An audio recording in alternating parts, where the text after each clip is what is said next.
You ever see something so wrong it makes the whole world go quiet? That's what happened to Elias McGraw when he saw the girl. The sun was bleeding out over the prairie, painting the whole sky in streaks of orange and purple. It was the kind of evening that usually made a man feel peaceful.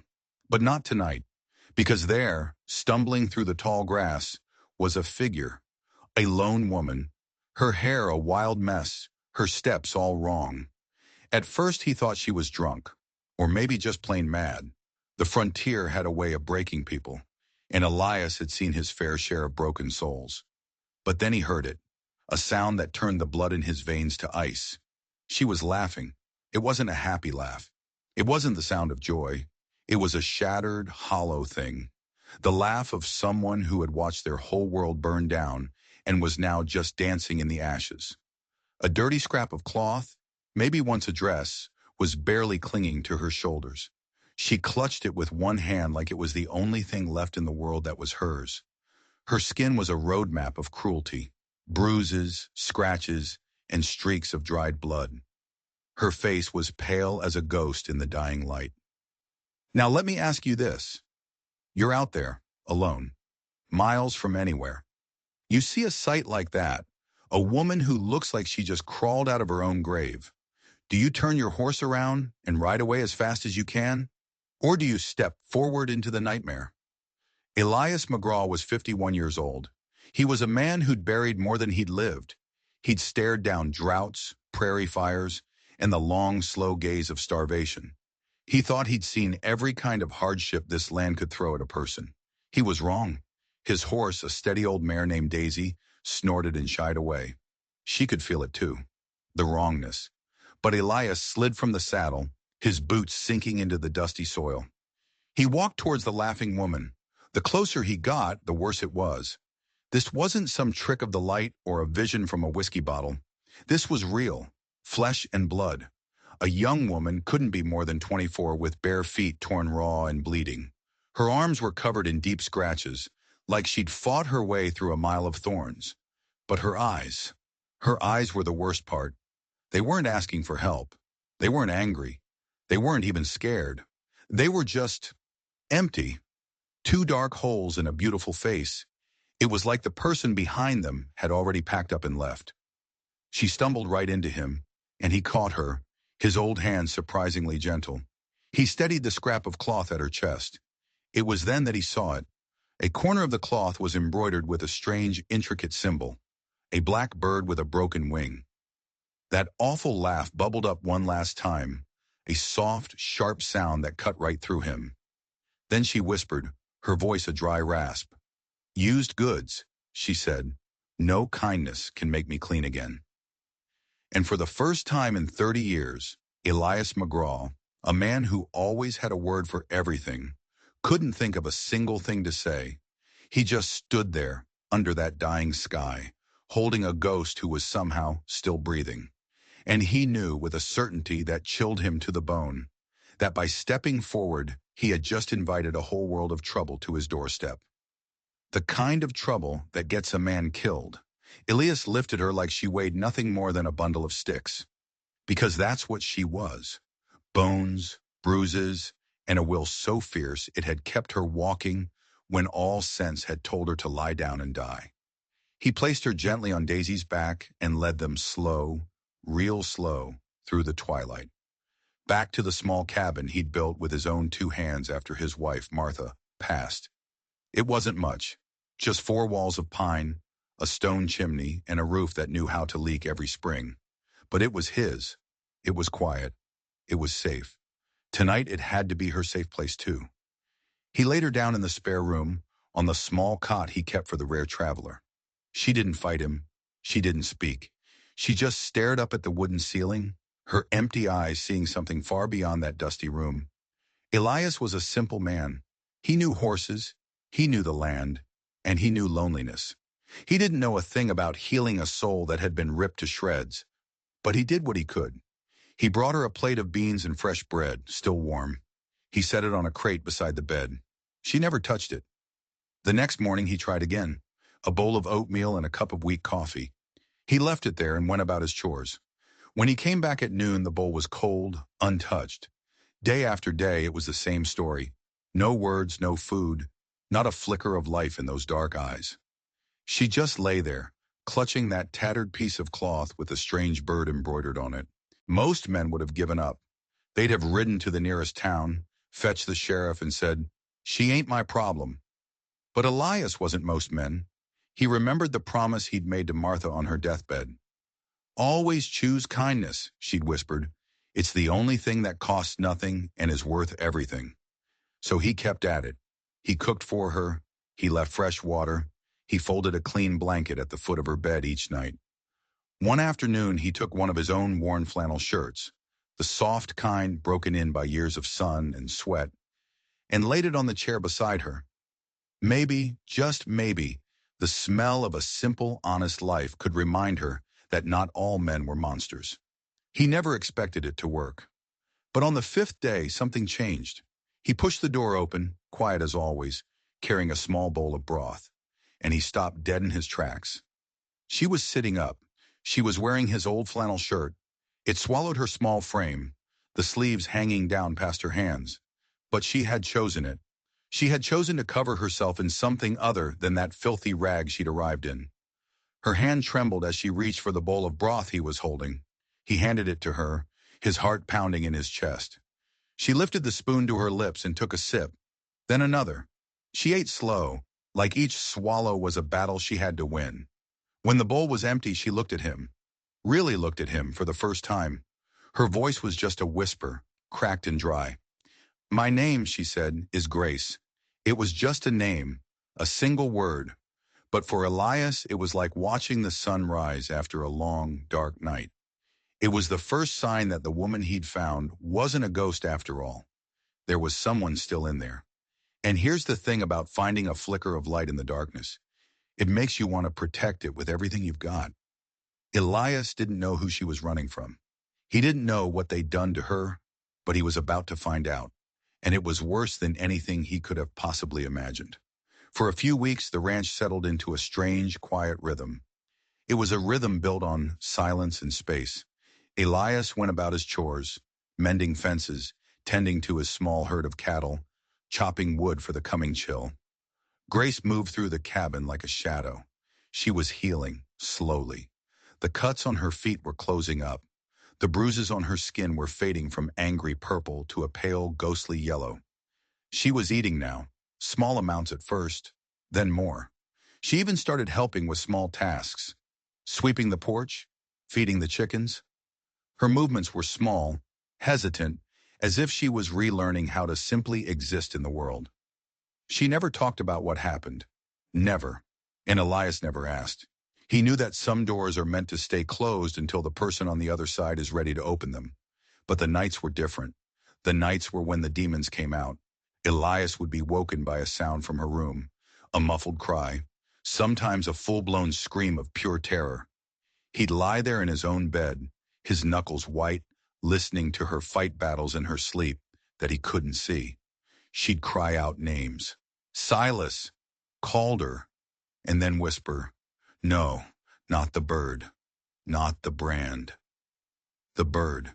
His eyes would go to that scrap of cloth she kept folded on the crate by her bed, the one with the black bird with the broken wing.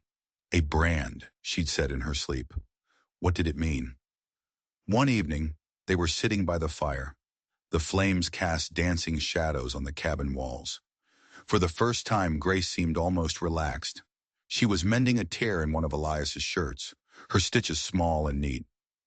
"You're a good man, Elias McGraw," she said, her voice soft. Elias just grunted, not used to praise. "Just doing what's right." "No," she said, looking up at him, her eyes clear and serious. "Most men would have left me out there, or worse." She paused, her needle stopping mid-stitch. "They would have seen an opportunity." The way she said it sent a shiver down his spine. "The world's got its share of bad men," he said quietly. "More than its share," she whispered, and looked back down at her sewing.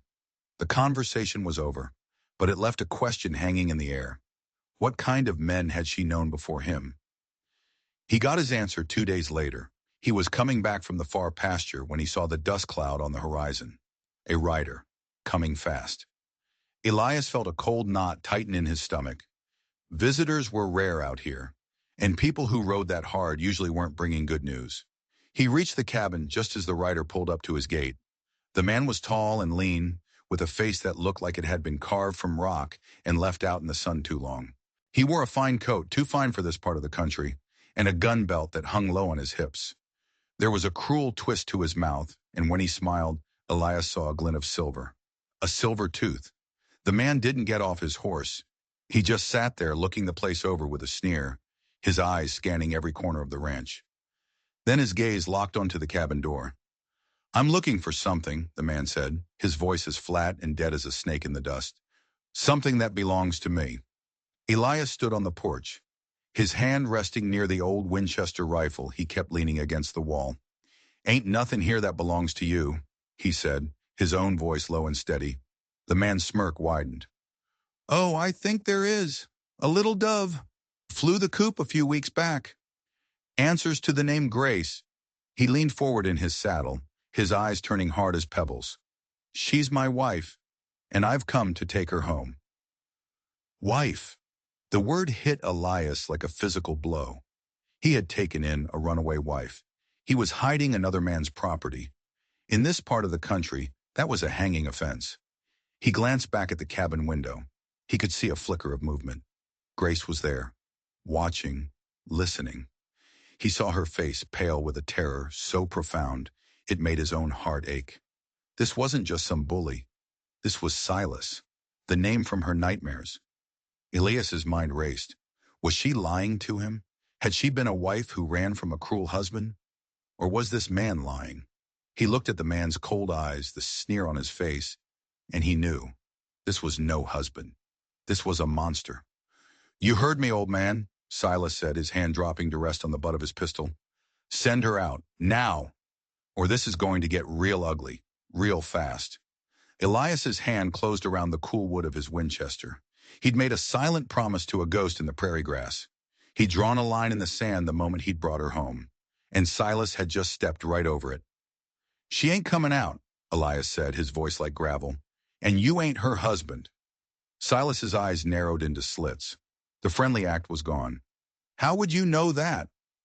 "Husbands don't leave their wives beaten and broken in the middle of nowhere to die," Elias said. "Now get off my land before I put you in it." For a long second, silence stretched between them. The only sound was the wind whistling through the eaves of the cabin. Silas stared at Elias, sizing him up. He saw an old man, weathered and gray. He probably thought it would be easy. He was wrong.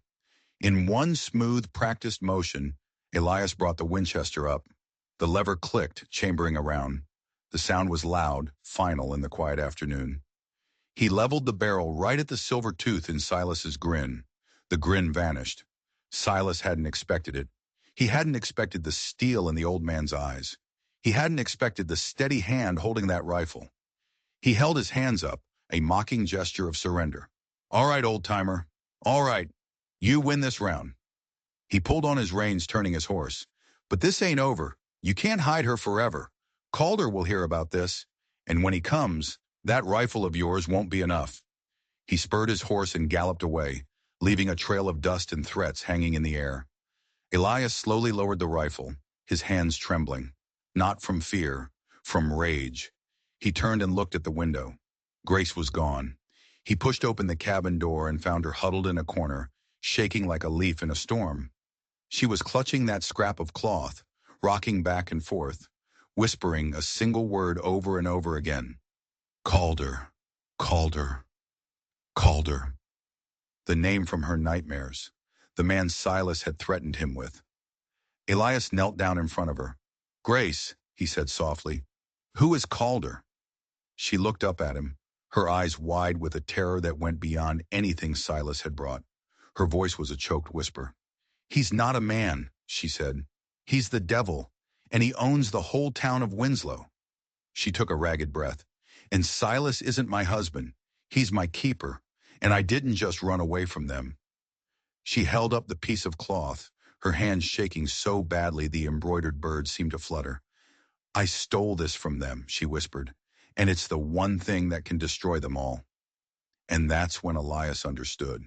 He hadn't just saved a runaway woman. He had stumbled into the middle of a war he didn't even know was being fought. And Grace hadn't just brought her scars to his doorstep. She had brought the battle. The peace of the ranch was shattered. The quiet rhythm was replaced by a constant, humming tension. Every shadow seemed to hold a threat. Every gust of wind sounded like approaching hoofbeats. Elias started carrying the Winchester with him everywhere he went, from the barn to the well. At night, he didn't sleep much. He'd sit in his chair by the fire, the rifle across his lap, watching the windows, listening. Grace was worse. The terror had returned, and it had taken up residence in her eyes. She barely ate. She jumped at every sound. She had retreated back into the frightened shell she'd been when he first found her. But now she talked. In fits and starts, the story came tumbling out. A story so dark it made Elias's blood run cold. The town of Winslow wasn't a real town. It was a private kingdom ruled by one man, Calder. He owned the saloon, the hotel, the general store. He was the law, the judge, and the jury. Men who worked for him were little more than slaves, paid in scrip they could only spend at his establishments. And the women were property. Grace had been one of them. Lured there with the promise of a decent job, she'd found herself trapped. A prisoner in Calder's gilded cage. Silas was her guard, a cruel man who enjoyed his work. But Grace was smart. She listened. She watched. She learned things. She learned about Calder's real business, the one that made him rich and powerful. He was extorting ranchers, running crooked card games, and skimming money from a big railroad contract. He kept a ledger, a detailed record of all his crimes. He kept it locked in a safe in his office. And the cloth? Elias asked, pointing to the embroidered rag she still kept close.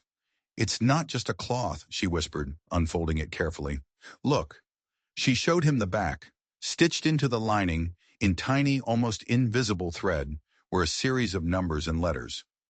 It's the combination to his safe, she said. I spent months watching him, memorizing the way he turned the dial. I stitched it in here where no one would ever think to look. Elias stared at the delicate stitching.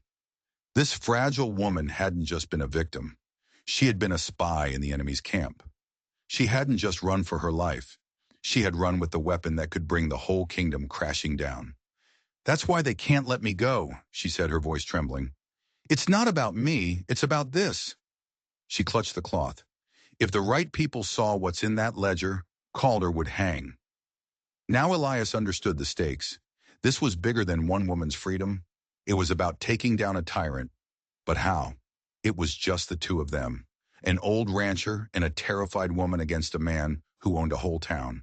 A few days later, they got a sign that their time was running out. Elias went out to the barn at dawn and found one of his chickens nailed to the door.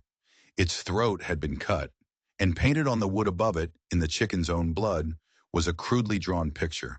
A bird with a broken wing. They knew. They knew what she had. That night, Elias made a decision. He couldn't protect her here forever. They were isolated, vulnerable.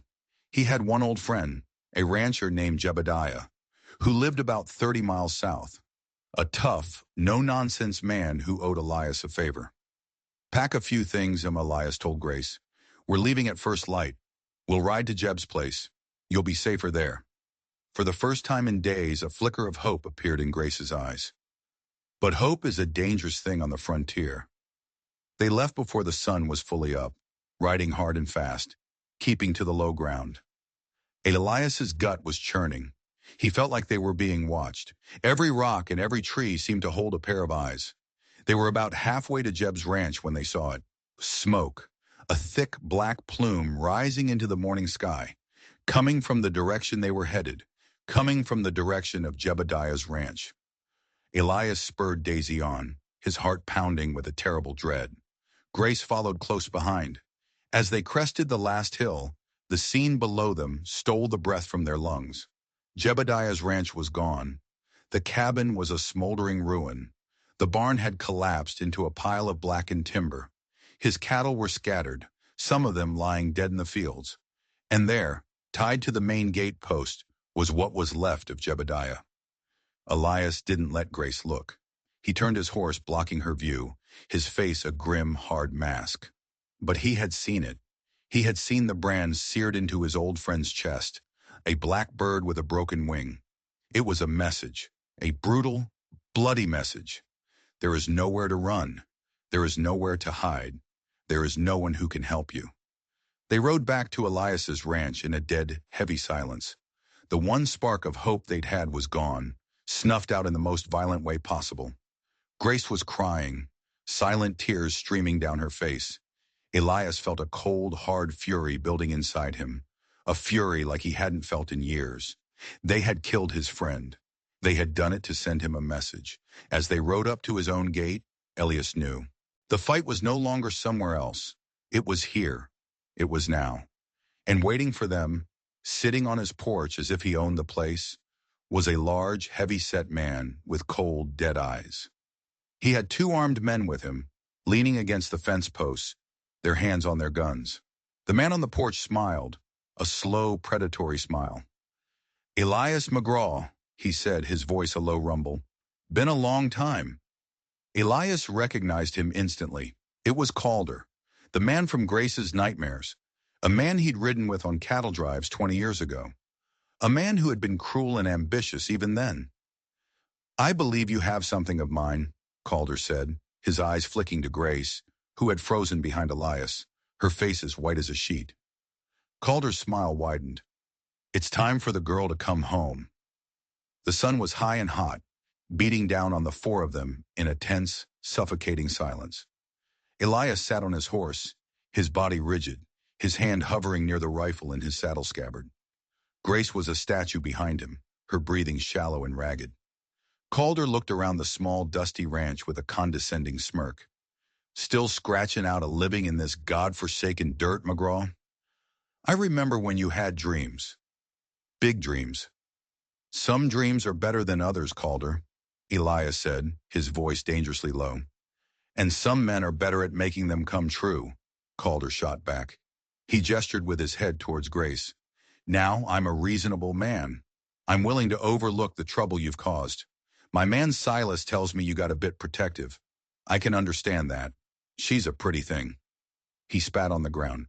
"But playtime is over. She belongs in Winslow. Men have paid for her time, and men don't like being cheated."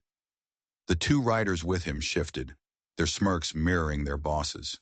They were enjoying this, the power, the intimidation. "She belongs to no one," Elias said, the words coming out like chips of granite. Calder laughed, a dry, ugly sound that held no humor. "That's where you're wrong, old friend. In my town, everything and everyone belongs to me, especially her." His eyes turned cold as a winter river. "You think you can hide her here? Like a stray dog you found on the road? I burned down a better man than you this morning just for the thought of helping you." The casual cruelty of the admission made Elias's blood boil. He thought of Jebediah, a good man, a husband and a father, dead, for nothing. "She stays," Elias said, his voice flat and final. Calder's smile finally disappeared. The game was over. "Then you're a fool. My men could kill you where you sit, burn this shack to the ground and take her. It would be easy." He leaned forward, his elbows on his knees. "But I'm going to offer you a choice. Because of our shared history." He pointed a thick finger toward the east. "You see that creek over there? The one that waters your whole pasture? That land, those water rights, they're worth a fortune, more than this whole pathetic ranch." Elias knew it was true. That creek was the lifeblood of his land. Without it, the ranch would wither and die in a single season. "You want to play the hero?" Calder sneered. "Fine, but heroes have to make sacrifices. You sign over the deed to that creek land, and I'll let you keep the girl. I'll consider her price paid." It was an impossible choice. Give up the woman he'd sworn to protect, sending her back to a hell worse than death, or give up the one thing that made his life possible, the land he had worked his entire life for, the land where he had buried his wife, the land that was his only legacy. His heart felt like it was being squeezed in a vice.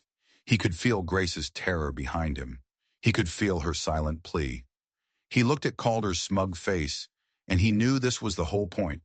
It wasn't just about getting Grace back. It was about humiliation.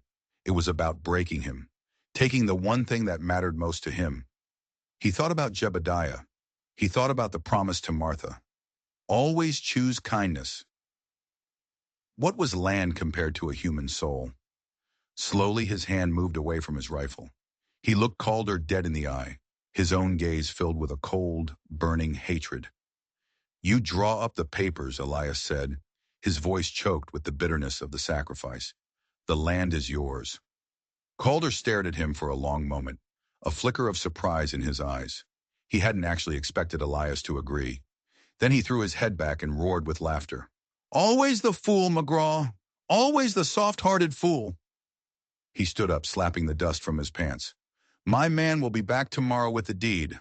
Have it signed." He jerked his head at his men, and they swaggered back to their horses. As they mounted up, Calder turned for one last parting shot. "Enjoy your purchase, old man," he sneered. "I guarantee she'll be the most expensive thing you ever own." He spurred his horse, and the three of them rode away, their laughter echoing back across the empty plains. The ranch felt impossibly quiet, smaller, poorer. Grace slid off her horse, her legs giving way.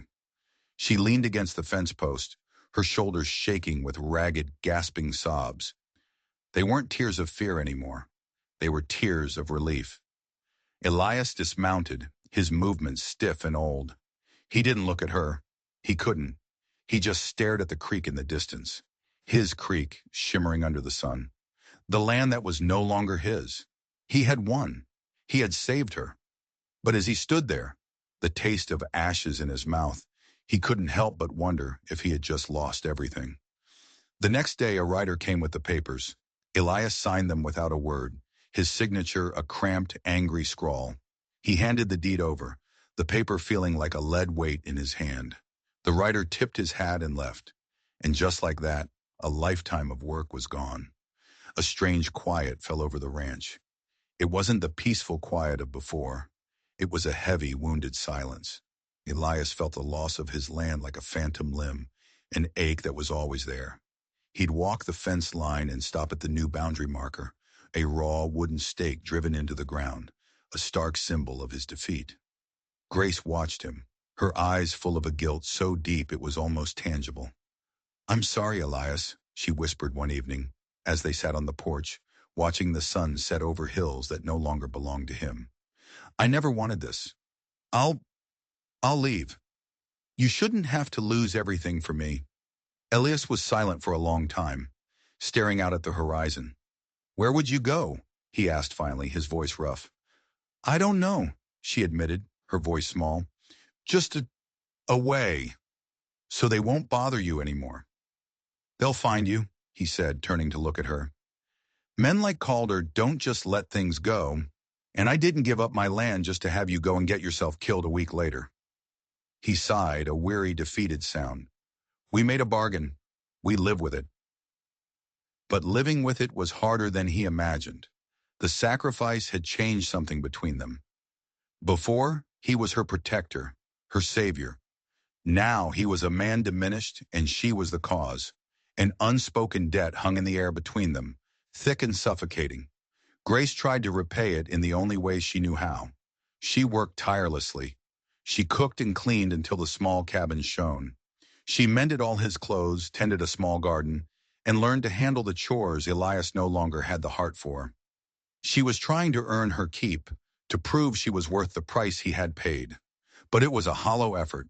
They were two broken people living in the ruins of a life, surrounded by land that was a constant reminder of their failure. One night, a storm rolled in. Thunder shook the little cabin, and lightning lit up the sky. Elias found Grace sitting by the window, staring out at the rain, her face pale. "He won't stop," she whispered, not looking at him. "Calder.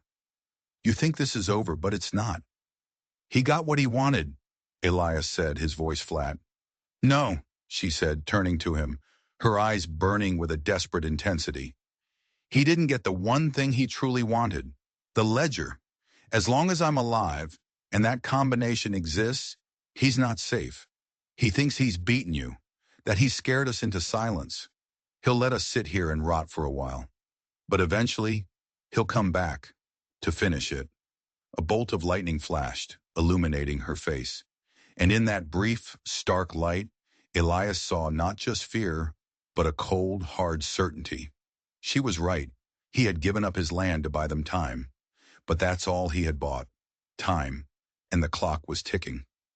The next morning, Elias rode into the nearest town, a place called Redemption. It was a good 40 miles away, a long, hard ride. He needed supplies, but more than that, he needed information. He needed to know if there was any law left in this part of the country that Calder hadn't bought or buried. He spoke to the sheriff, a tired-looking man with a tin star and weary eyes. Elias told him a watered-down version of the story, a dispute over land, threats from a man named Calder from Winslow. The sheriff listened patiently, then sighed and shook his head. "Son," he said, even though Elias was older than him, "you're talking about Winslow. That ain't my jurisdiction. And even if it was, Calder is a big man, powerful friends, railroad money. You try to go against him, you're picking a fight you can't win." He leaned forward, lowering his voice. "My advice? Take your lady, sell what's left of your ranch, and ride north. Forget you ever heard the name Calder." Elias rode home under a gray, unforgiving sky. The sheriff's words echoed in his head. A fight you can't win. He was an old man. His best years were behind him. He had one rifle and a half-dead ranch.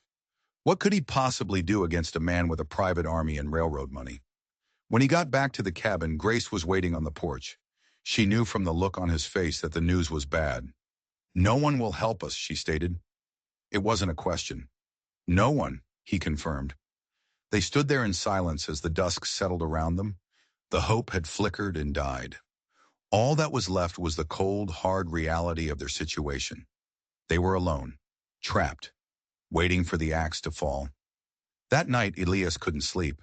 He sat at his small wooden table, cleaning his Winchester, the familiar feel of the oil and the steel a small comfort in the darkness. He was a fool, a soft-hearted fool, just as Calder had said. He had made a grand gesture, a noble sacrifice. And what had it accomplished? Nothing. He'd only delayed the inevitable and ruined himself in the process. He looked over at Grace, who was asleep in her chair by the cold fireplace, the embroidered cloth resting in her lap. She looked so young, so fragile. He had failed her. He felt a despair so profound it was like drowning. He rested his forehead against the cool barrel of his rifle. Maybe the sheriff was right. Maybe the only option left was to run. And then something caught his eye. A loose floorboard under his own bed, one he hadn't looked at in 30 years. An old memory surfaced. A different life, a different man, a man he had buried a long, long time ago. He got up slowly, his joints creaking. He knelt down and pried up the loose board. Underneath, wrapped in oilcloth, was a long, heavy bundle. His hands trembled slightly as he unwrapped it. Inside were 2 Colt Peacemakers, matched pair, silver inlay on the handles. They weren't the tools of a rancher. They were the tools of a gunfighter. Next to them was a U.S. Marshal's badge, tarnished with age. Grace stirred in her sleep, startled by a small noise. She opened her eyes and saw him kneeling there in the moonlight, the 2 deadly pistols in his hands. "Elias?" she whispered, her voice laced with confusion. "What are those?" He looked up at her, and the man she saw was not the gentle, defeated rancher she had come to know. There was a fire in his eyes she had never seen before, a cold, dangerous light. "Before I was Elias McGraw the rancher," he said, his voice a low, hard rumble that seemed to come from another age. "I was Elias McGraw, U.S. Marshal." He stood up, the guns feeling heavy and familiar in his hands. "Calder and his friends think they're the law in this territory," he said, a grim smile touching his lips for the first time in weeks. "It's time someone reminded them what the real law looks like."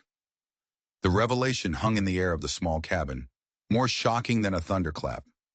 Grace stared at Elias, at the tarnished badge and the matched set of Colts.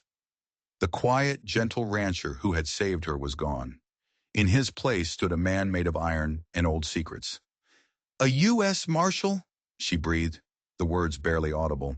"But you're a rancher." "I was," Elias said, checking the action on one of the pistols. It moved with a smooth, deadly click. A long time ago, I was sent to a town a lot like Winslow, cleaned it up, but the cost was high. I lost people I cared about. I saw too much blood. When it was over, I turned in my badge, bought this piece of land, and buried that part of my life. I wanted peace. He looked her straight in the eye. Looks like peace wasn't interested in me. For the first time since Calder's visit, the suffocating blanket of despair began to lift. It was replaced by something else, something sharp, dangerous, and terrifyingly hopeful. "What are you going to do?" Grace asked, her voice trembling slightly. "Calder made a mistake," Elias said, his voice hard. "He thought he was dealing with a tired old man. He pushed me. He took my land. He killed my friend." He tucked the Colts into his belt, the movement as natural and practiced as breathing. "He's going to find out what happens when you push a man like me too far.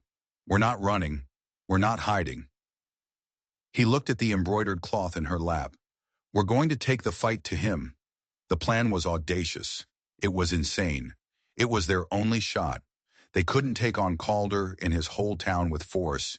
He had the numbers, the guns, but they had something he didn't. They had the truth. They had the combination to his safe. "The ledger is the key," Elias said, pacing the small cabin, his mind working like it hadn't in decades.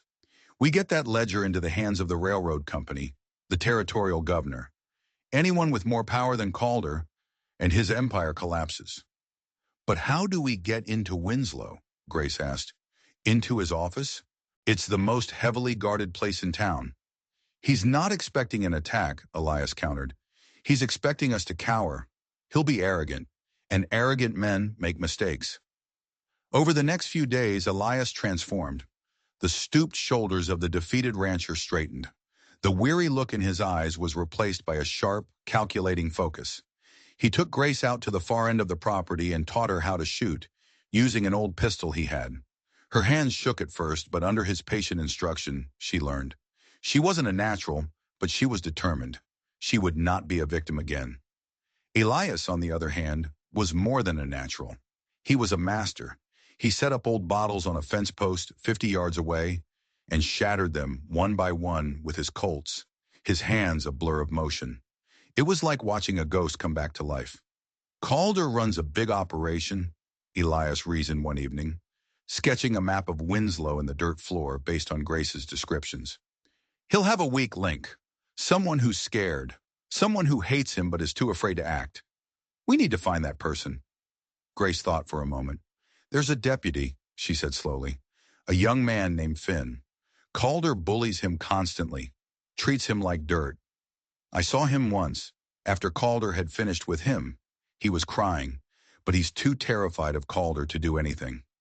"Fear can be a powerful motivator," Elias said, a glint in his eye, "but so can hope."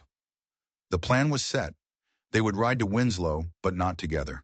Elias would go in first, under the cover of darkness, and find this deputy Finn.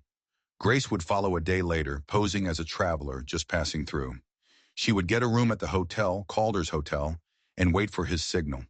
The embroidered cloth, their only key, was stitched securely into the hem of her dress. It was a long shot, a desperate gamble that would likely get them both killed. The night before he was set to leave, Elias found Grace on the porch, staring up at the blanket of stars. "Are you scared?" she asked softly. "I'm too old to be scared," he lied. "Just angry." He stood beside her, his gaze following hers to the heavens. "Grace, if this goes wrong, I want you to run. Don't look back. Just ride and don't stop." She turned to him, her face serious in the pale moonlight. "No," she said, her voice firm. "We started this together. We finish it together. Whatever happens." He looked at her, at the strength that had grown in her, the resilience that had been there all along, buried under layers of pain. She wasn't the broken ghost he'd found in the prairie. She was a survivor, a fighter. He just nodded, a lump forming in his throat. The next night, under the sliver of a new moon, Elias McGraw strapped on his old gun belt, put on his hat, and rode east. He was no longer a rancher defending his home. He was a U.S. Marshal riding out to deliver one final piece of justice. and his destination was hell itself, the town of Winslow. Winslow was exactly as Grace had described it, a festering sore on the face of the prairie. It wasn't a town, it was a cage. The buildings were grim and functional, the streets muddy and filled with hard-faced men who all wore the same wary, resentful expression. Every door seemed to have Calder's name on it: Calder's Saloon, Calder's Mercantile, Calder's Hotel. Elias arrived after midnight, a ghost slipping through the dark, silent streets. He left his horse in a livery at the edge of town and moved on foot, keeping to the shadows. He looked like just another down-on-his-luck drifter, his face obscured by the brim of his hat. He found the sheriff's office, a small, sad-looking building, with a single lamp burning in the window. Through the grimy glass, he could see a young man slumped at a desk, his head in his hands. He had a deputy's badge pinned crookedly to his vest. It had to be Finn. Elias didn't knock. He just opened the door and stepped inside, closing it softly behind him. The deputy's head shot up, his eyes wide with alarm. He reached for the pistol on his desk, but Elias was faster. In a single fluid motion, one of the silver inlaid Colts was in Elias's hand, aimed squarely at the young man's chest. "I wouldn't," Elias said, his voice a low growl. Finn froze, his face pale. Who are you? What do you want?" "My name isn't important," Elias said, stepping closer to the desk. "I'm here because of a woman named Grace and a man named Calder." At the mention of the names, a fresh wave of fear washed over the deputy's face. "I don't know what you're talking about," he stammered, his eyes darting toward the door. "Don't lie to me, son," Elias said, his voice cutting through the young man's panic. "Grace told me about you. She said you were a decent man in a bad situation. She said you hated Calder as much as she did, but you were too scared to do anything about it." Finn swallowed hard, his Adam's apple bobbing. He didn't deny it. "I'm here to give you a choice," Elias continued, his gaze unwavering. "You can continue to be Calder's dog, waiting for the day he gets tired of you and puts you down. Or you can help me put a leash on him for good." He tossed the tarnished U.S. Marshal's badge onto the desk. It landed with a soft clink, the sound echoing in the silent room. Finn stared at the badge, his mouth agape. You're a marshal?" "I was," Elias said. "Tonight I am again. I'm going to take Calder down. I have evidence that will see him hang, but I need to get into his office and retrieve it. And for that, I need a man on the inside. I need you." The deputy looked from the badge to Elias's cold, determined eyes, and then back again. He was terrified. Elias could see the war raging inside him, the war between fear and a desperate desire for freedom. "He'll kill me," Finn whispered, his voice cracking. "He'll kill you anyway, sooner or later," Elias said bluntly. "This is your one chance to choose how you go out, on your knees as his servant or on your feet as a free man who fought back." He let the silence hang in the air, thick and heavy. The choice was Finn's. The entire plan, Grace's life, his own life. It all rested on the courage of this one scared young man. Finn stared at the badge for what felt like an eternity. He thought of all the humiliations, the beatings, the constant fear he lived with. He looked at the old man standing before him, a man who had lost everything and was still willing to fight. Slowly, deliberately, Finn pushed his own gun away from him on the desk. He looked up at Elias, a new resolve hardening his young face. "What's the plan?" he asked. The next day, Grace rode into Winslow. She played the part of a weary traveler perfectly, her face tired, her clothes dusty from the road. She sold her horse at the livery for a pittance, complaining about being broke, and used the money to get the cheapest room at Calder's Hotel. A small, dingy room on the second floor, overlooking the main street, and, more importantly, overlooking the side entrance to Calder's office. From her window, she could see it all: the town, the people, the ever-present guards who patrolled the streets, their rifles held loosely but ready. The fear was a physical presence, a poison in the air. She waited. It was the hardest thing she'd ever had to do. Every footstep in the hall made her heart leap into her throat. Every shout from the street below made her jump. She clutched the hem of her dress, the small, hard lump of the embroidered cloth, a constant, terrifying reminder of what was at stake. The plan was for Elias and Finn to make their move that night. During the changing of the guard, there was a small window of opportunity, a moment of confusion when security was lax. Finn would create a diversion, a fake brawl in the saloon, that would draw most of the guards away. During that time, Elias would slip into Calder's office. Grace's job was the most dangerous of all. Once Elias was inside, he would light a match and hold it in the office window for 2 seconds. That was her signal. She would then have to walk across the street, in plain sight, knock on Calder's door, and deliver the message Elias had given her. The combination. He couldn't risk carrying the cloth himself. She would have to walk into the lion's den, armed with nothing but a few numbers stitched into a rag. As night fell, the town grew louder, the saloon filling up with Calder's men. Grace watched from her window, her stomach in knots. The minutes crawled by like hours. Then she heard it, a crash of glass from the saloon, followed by angry shouting. The brawl had started. She saw guards running from their posts, drawn to the commotion like moths to a flame. It was happening. Her eyes were glued to the dark window of Calder's office across the street. She counted the seconds, her heart hammering against her ribs. 1, 2, 3. Nothing. Had something gone wrong? Had Elias been caught? Her mind flooded with panic. Maybe she should run. Elias had told her to run. No, we finish this together. She kept watching, her breath held tight in her chest. And then she saw it. A tiny flicker of light in the darkness. A match flame, held steady in the window for 1 second. 2 seconds. Then it was gone. He was in. It was her turn. Her legs felt like lead as she stood up. She took a deep breath, smoothed down her dress, and opened her door. Walking down the hotel hallway felt like walking the gallows. Every creak of the floorboards sounded like a cannon shot. She reached the street. It was mostly empty now, the chaos from the saloon still drawing everyone's attention. The short walk across the muddy street to Calder's office felt like a mile. She reached the door. Her hand was shaking so badly she could barely make a fist to knock. She took one last ragged breath and raised her hand. But before her knuckles could touch the wood, the door was wrenched open from the inside. It wasn't Elias. It was Silas.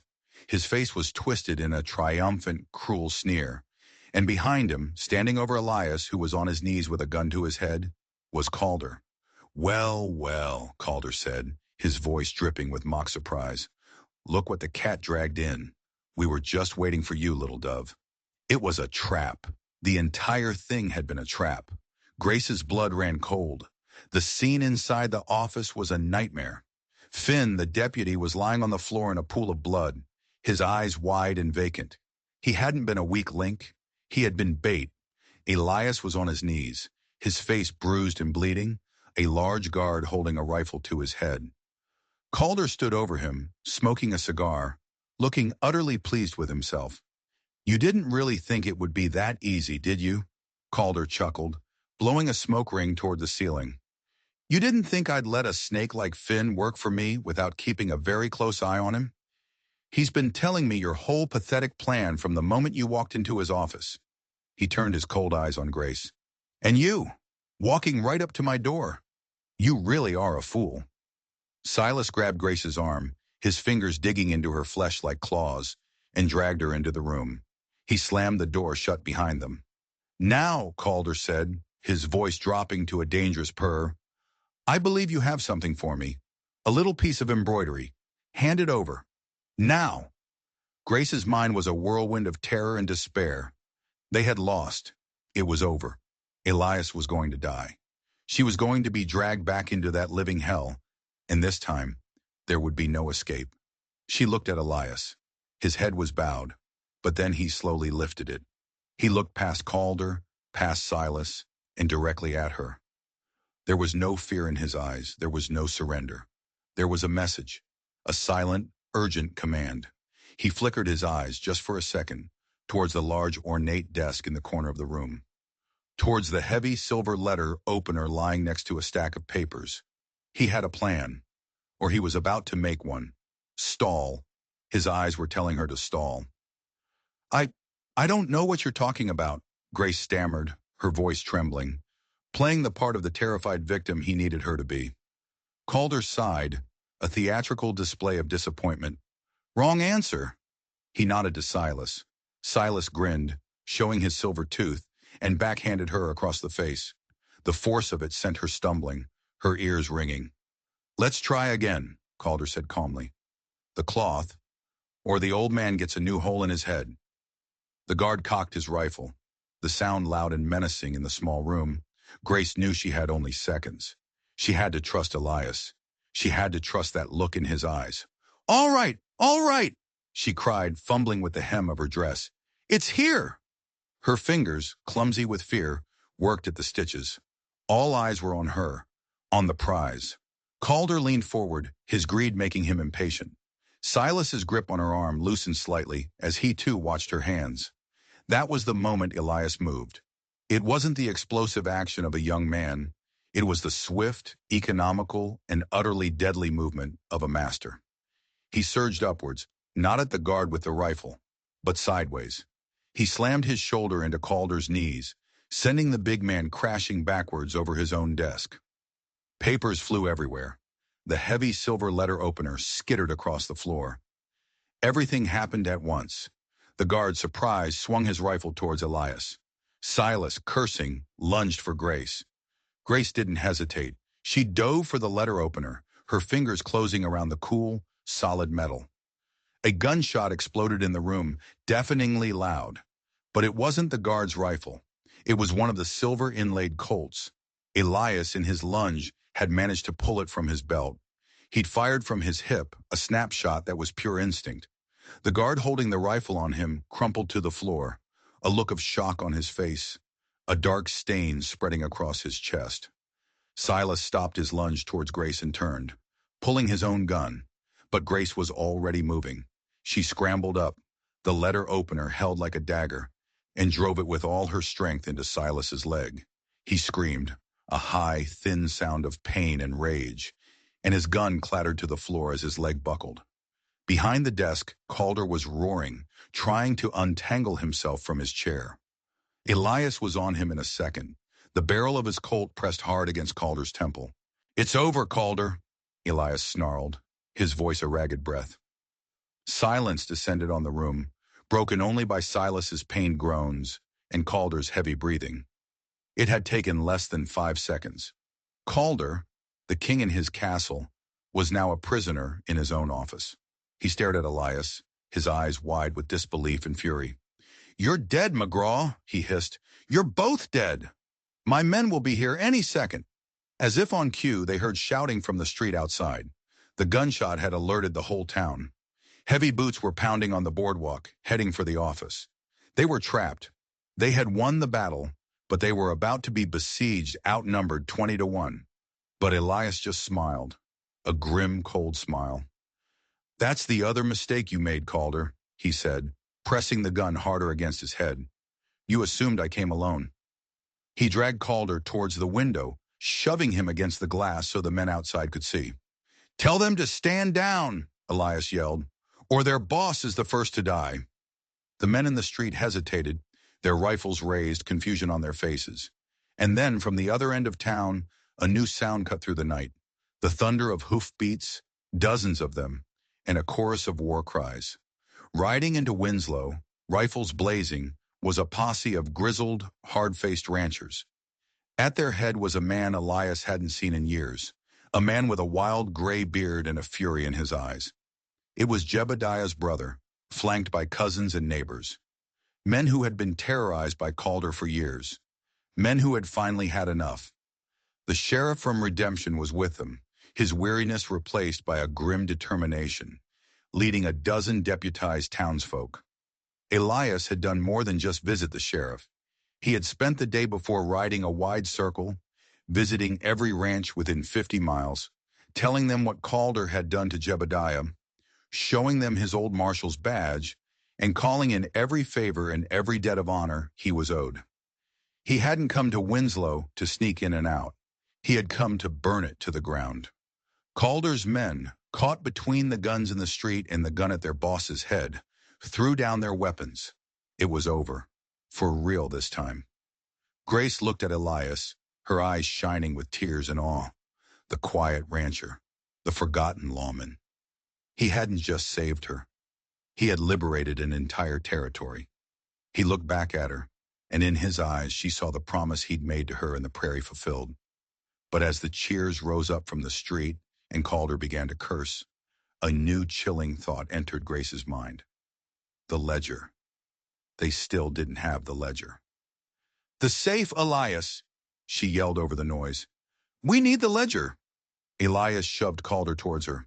"Keep him covered." He grabbed the embroidered cloth from the floor where she dropped it, his eyes scanning the numbers stitched into the back. He moved to the large iron safe hidden behind a painting on the wall. His hands, steady as stone, turned the dial. Left, right, left. A heavy clunk echoed in the room. The safe was open. He swung the thick metal door aside and reached inside. He pulled out a large leather-bound book. The ledger. He flipped it open, and his face went pale. "What is it?"